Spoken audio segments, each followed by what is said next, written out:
My name's Dave DeBow, founder of MoneyPartnerFormula.com, and this show is built for everyday real estate investors who are actively doing deals and looking to scale using other people's money. So if you're an active real estate investor and you want to get featured on this show to talk about your own real estate and capital raising experiences, then just go to daveinterviewsyou.com. Now let's get rolling with this episode, and remember to subscribe for daily interview content. Hey folks, welcome back. Today we got a special guest zooming in, Dr. Adam Gower, who has a ton of experience in the commercial real estate space.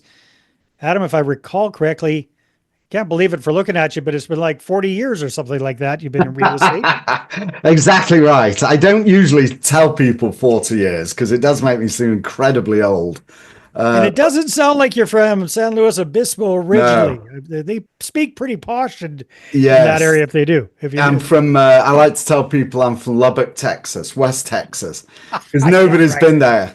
So, hey, this is how we speak in Lubbock. You don't have to be from there to know they don't talk like you, my friend. So, anyhow, from Northern England. Yeah, Northern England. Wonderful, wonderful.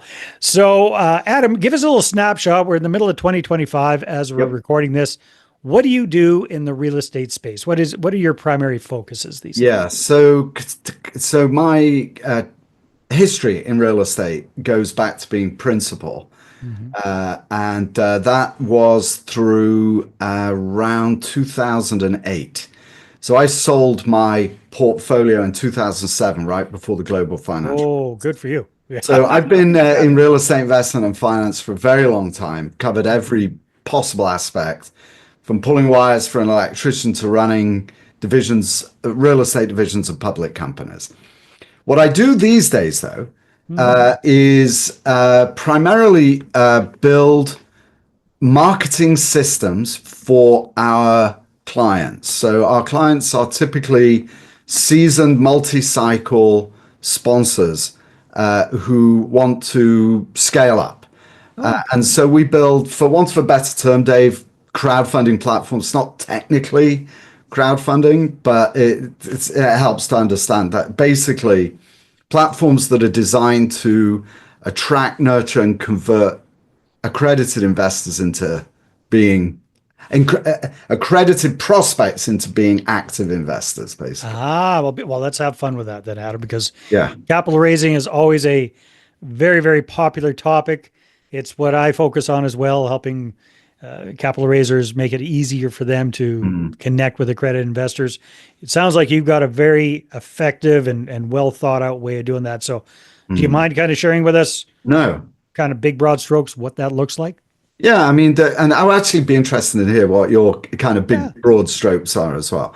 But look, it's changed a lot, Dave, over the last few years. Doesn't it always? Oh my God. Well, but really, I mean, so I don't know what it's like up in Canada, or when you started doing what you do.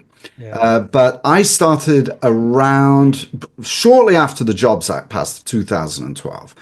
And the reason that was pivotal was that the Jobs Act allowed for general solicitation. So for the first time in my career, I was able to go out and raise capital online. You couldn't do that before. You had to have a pre-existing relationship. So the whole idea of raising capital online fundamentally changed. That was, like a light switch went off. First, it was prohibited. Now you can. Okay. Wild West time for a little while. So when I started, I wrote a book. I interviewed the founders, some of the early adopters. So founders of Realty Mogul, CrowdStreet, Realty Shares in the day, Fundrise, Ben Miller I spoke to, and I wrote a book about this. And they were really the early adopters, but their approach, and Fundrise is a bit different, but their approach was, we're going to build a marketplace. So we're going to attract sponsors to come and list on our marketplace. And at the same time, we're going to try and attract investors and bring them together, and they'll make music together, right? That's what we're going to do. We can build these marketplaces. So that was the next iteration after the Jobs Act passed.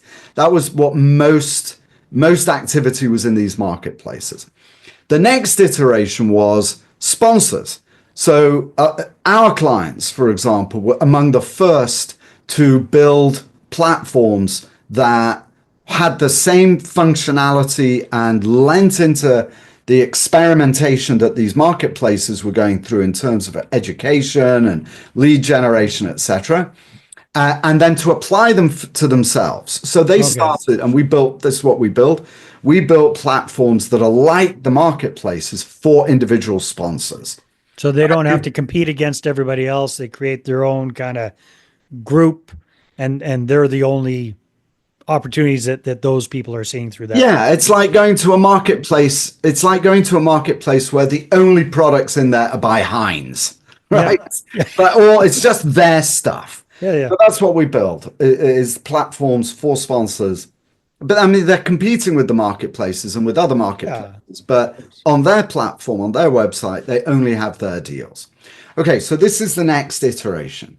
Now, what's happened subsequently is that, and you might be, this might be part of your audience, but there are, so I focus almost exclusively. I do a mastermind once every couple of years. I've got one coming up in July, where I teach people how we build for our clients. But typically, we focus exclusively on multi-cycle seasoned sponsors with, I mean, on the low end, maybe 100 million of AUM, but they're the active sponsor. So the next generation was a group of people who taught people how to raise capital, right? We were talking about this before we started. So people who are thinking of getting into the industry, they want to get in, they're putting their toes into the industry. Okay, so then suddenly now there's thousands of people who've all been taught how to raise capital. So what that's done is it has elevated the, and I use this word carefully, I don't mean it in any derogatory sense, but it's elevated the noise in the industry. Because what's happened is that now suddenly there are thousands of people out there who in many cases don't have any experience in real estate, no background in real estate, have not been through a downturn, but who are using templates that mimic the language of seasoned sponsors to create their own communication. So what does that do? It creates a lot of confusion. Now you've got accredited investors in the market who are sophisticated, well-educated, people who don't know real estate. They can't distinguish. Yeah, they don't know. It's very difficult to distinguish. Is this person a sponsor? I just got off a call. I was just interviewed on another podcast. And before we started, I said to them, okay, so do you guys actually have material decision rights? I mean, it's the only way to actually get through to it. Do you have material, do you decide when to buy, how much to pay, how much debt, when to exit, and what splits to give everybody? Yes, we have that. We keep that. Okay, you're a sponsor. But there's this whole army of people that I call allocators who raise money for guys like this. But when you go to their website, you can't tell that, you know, they've got 400 million of AUM and, you know, 4,000 doors or. Yeah, they're a co-GP and they've raised 500 grand here or there or 200 grand or something. But they're of course. Yeah. Leaning into the whoever they've co-GP'd and they're like using that as a thing. So it's made it it's just created a lot of confusion in the marketplace. A lot of noise is the perfect term, right? That's exact. You got all these little mini-me's of the guru. They're following the template. They're kind of leaning on the guru because they can co-sponsor some of their deals. It's kind of a smart business model from the guru's point of view because he's cloning himself, right? And funneling in theoretically more capital. I think there's a lot of headaches involved with that, especially working with people that don't have a clue and have no real experience, but that's beside the point. But yeah, I can see that causing massive confusion. So what are you, that had to muddy the waters for your primary business then. So what are you kind of doing differently now, Adam? Right. So, but then on top of that, over the last 3 years, as you well know, there's been a downturn. So interest rates have spiked very dramatically and very quickly. And so a lot of new sponsors, for sponsors new to the industry, who, you know, learned from templated whatever business plans or whatever training, and a lot of new investors to the industry are experiencing for the first time, hey, it's not as easy as we thought it was. build passive income, earn passive income, build wealth, and gain financial freedom. This trifecta of cliches, right, for real estate investing. Yeah. Suddenly people are realizing for the first time, wait a minute, you mean I gotta write another check for a capital call, or what do you mean you lost it to the bank and I've lost all my money, right? So now you've got, not only is there a lot of noise in the industry, but there's also a lot of dissatisfaction as well. People are losing money for the first time. Yeah. And now I overlay on top of that uncertainty that is being whipped up in global markets by the new administration, the Trump administration. Mm-hmm. And you suddenly have an environment that is exceptionally difficult to raise capital in. It's just become really, really tough to raise capital. Doesn't mean that you can't, but there's another side to it. Good. That other side. It's not a lot of bad news there. Well, it's just a fact of the market. I mean, this is just, look, you can ask anyone. I'm sure, I mean, I've no doubt in your network, there are those that, we raised 2 million last week and it's amazing. But for every one of those people, there are hundreds of people that are out there thinking, why is this so difficult? I read about this guy and I read about that guy, and I can't get anybody to rub 2 pennies together. I can't raise a penny. So the big challenge at the moment, you asked me how I'm adapting. Yeah. So I've been through this a long time, Dave. I went through, so my first rodeo was the savings and loan crisis. So going into that was the 1980s. I'd raised about 30 million in 80s money. So it was how much that is today. It was a lot of money anyway in those days for ground up multifamily development. And then the savings and loan crisis hit. And I really thought I was a multimillionaire when I was in my mid-20s. Well, I really did. I bought a Mercedes. I spent my entire salary and on housing and on fancy living and whatever. I mean, I really lived all the fun stuff. Yeah. Because I had a stack of LP agreements that I was a part of that were worth, on paper, millions of dollars. I really thought I was a multimillionaire. And then, poof, it all went away. I mean, really evaporated, just disappeared. Yeah.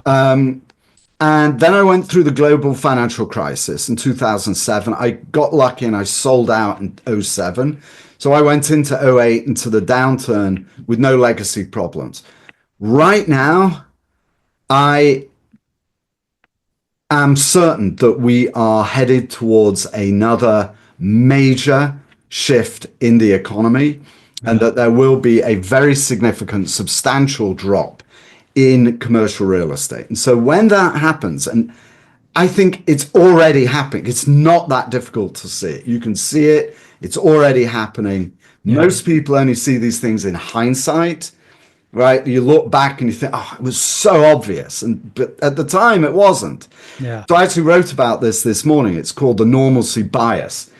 You adopt, it's a psychological phenomena that people they don't want to accept bad news, even though it's everywhere and when you see it everywhere. So you just lock onto those things that the cap rates and rents are going to go up and this one is discounted for this and whatever. And so they're continuing to act. So what I'm doing is preparing for a major downturn. And what that requires is deleveraging, increasing cash flow as much as possible, and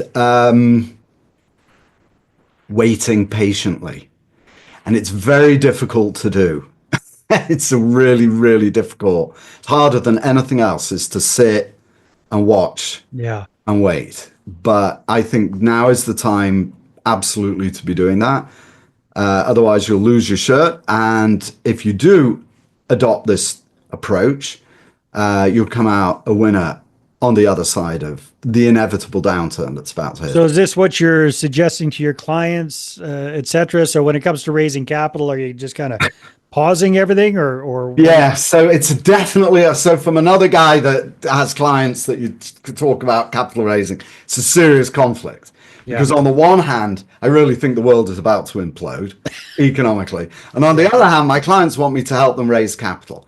So typically I provide, so look, marketing is very much a commoditized industry. It's commoditized. You got digital marketing. There's 1,000, 1 million people you'll find online can help you with that all over the world. The real skill comes from understanding this industry and understanding the DNA of the industry and the nuances that come with it, and having lived through multiple cycles. Yeah. So my clients generally gain the greatest value from me in strategic insight and guidance on how to plan and how to structure deals. I was talking to somebody recently. They've got one particular asset class. They've got a private debt side of the business, private credit side. They have a private equity side. They want to try and transition these two things together. So we'll discuss ways that they can seamlessly, tie these things together so that investors travel with them as throughout their processes. So it's mostly strategic with my clients. So more like a consulting type. Yeah, that's what it ends up being. But my entry point is marketing. But most of the value that my clients get is strategic advisory. And there is always opportunity to buy, but it's like with John Chang, who I was speaking to, Marcus and Miller chap. He's one of their economists, very well regarded. He describes the margin for error in commercial real estate being zero right now. There's no margin for error. Yeah. And so when there's no margin for error, you just have to be more conservative. And most of my clients think that way, or they are adapting. That they are aware that there are challenges, and so they're looking for how do we adapt our business model through this uncertainty. I mean, you don't have to have the same depth of gloom and doom as I do, which is pretty extreme, actually. I have, but hey, you've seen it. You've seen it before and lived through it. Yeah. But you can look at the news, and the news just talks about uncertainty. Everybody, you don't need to guess, right? And or even dive too deep into, dollar de-dollarization or loss of exorbitant privilege, or the exchange rate versus, whatever factors are emerging together at the moment that speak to a downturn. You don't really need to look at all of those. All you need to look at is the word uncertainty. And that's all people, that's everybody. It's just uncertain. Nobody knows where we're going. Yeah. And so that applies to prudent multi-cycle sponsors are very aware of that. And many are hungry for fees, right? Some have larger teams that they have to keep feeding. So the fee model helps sustain that, but it's hazardous as well if you get too wet on that. We've seen that happening quite a lot. But there's always opportunity as well. One of my clients was telling me, we haven't done anything for 2 years. We bought a pad, a standalone pad, and we leased it during escrow to Wells Fargo, built the thing and sold it immediately. In other words, home run. Yeah. I mean, there's always going to be opportunity, but those opportunities are few and far between, and that's why you've got to be patient now. Well, let's back up a second, Adam, for a minute. So maybe just explain to folks, when you're working with a client, what does a platform look like? How do you help them with like lead generation, these kind of things for potential investors? Okay, so we built a lot of websites, and we've split tested a gazillion times and continue to. So there is an optimal website architecture for capital formation. So you start with that. So once you build out the platform itself, the website itself, that's to be lead generating and educational. That's hours of discussion how to actually do that properly. Once you've got that, then you want to project yourself out into the market. You do that through marketing. And you've really got to have a foundation in place first. So a website, and ideally LinkedIn. We've probably spent into the millions of dollars on Facebook advertising, but lead quality is appallingly low. It's coming lower. It's really difficult and costly to convert. And some of our clients spend hundreds of thousands a month on Facebook, and they get huge deal volume, or not deal volume, lead volume. And so we build workflows so that small IR teams can handle huge velocities of leads. But it's just a very inefficient way of doing it. I've been experimenting with LinkedIn and spent a fortune last summer on training, actually, for LinkedIn with professional LinkedIners. So people who aren't in real estate, but who earn their living on LinkedIn. You know, they're on it all the time and whatever. So I did that training and then adapted it to commercial real estate. Okay, so how do we make this work for commercial real estate? Nice. And we've been seeing incredible results, actually.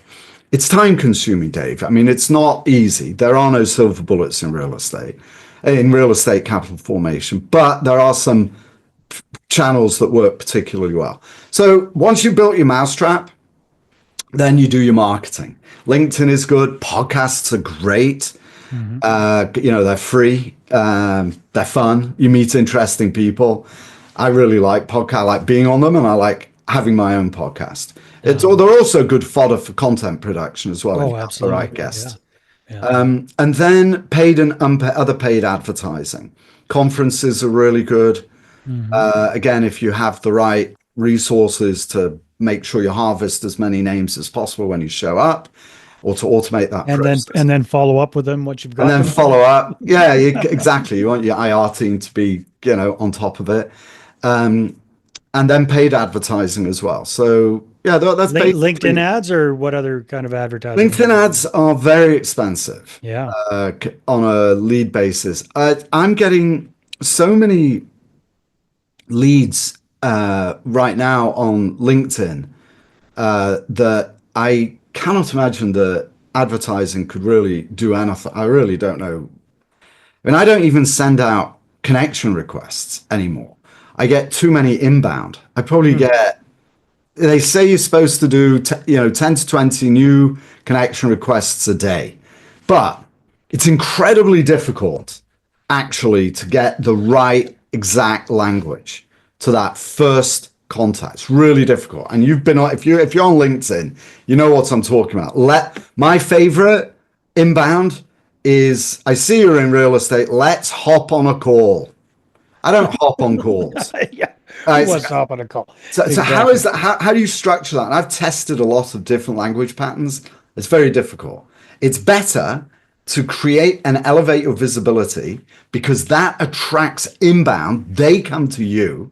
And when they come to you, there are a couple of, there's a response that I've been testing that is amazing. I'll share with you what it is. Yeah, please. So well. So when you get the kind of inbound volume that I'm getting at the moment, so like I say, it's between 10 and 20 a day. I mean, if I leave it for a few days, I'll have 60 to 100. I mean, it takes me ages to go through them. Yeah. But I do it all myself. I don't use a VA, because only you can tell, is this a real prospect? Who is this person? And how do I want to respond? A VA is going to blow those leads for you. But the response when somebody DMs you and says, I'd like to connect, or hits a connect request, here's what you reply. And I'll paraphrase it. I don't read it these days because I just copy and paste it. But something like, thanks for the connection request. Super happy or very happy to accept. Hyphen. Is there anything in particular I can help you with? Totally open-ended question. Is there anything in particular I can help you with? Oh my goodness. That reveals so much. Almost everybody responds with something, either no, it's just nice to be connected, or I saw your post, or I'm thinking of getting into real estate, or I have another stock response that says, thanks for the connection request, happy to accept. In other words, you came to me, I'm reminding you, right? You came to me. And you're intruding on my time, but I'm totally cool with that. I'm a polite British guy, so I'm going to be very nice about it. But I'm going to remind you that you came to me. Yeah. And if they're not in the same industry, if they're not clearly in real estate, I always say, but we are in completely different industries. Is there anything in particular I can help you with? And what that has revealed has been investors. And I don't even try and get investors, although I am doing more so now because I'm moving towards the great, collapse of everything, and then I'll go out and buy again. Yeah. But I get people that write to me. I got some guy from Netflix, for example. He sent to me. It's like a senior exec at Netflix. Yeah. He wrote to me and he said, and I said to him, yeah, I'm happy to connect, but we're in different industries. Why? Like anything in particular? Like, why me? And he wrote back and he said, yes, I am thinking of investing in real estate, and I think I can learn from you, even though I'm not even trying to speak to this guy. Yeah. I think I can learn from you. And if I had not had that response to him and been there when he responded back to me, if I'd let a VA do it, I would have lost that guy completely. So instead, hey, listen, do you want to get on a call? I'd love, no obligation, it's no big deal, but I'd love to know more about you.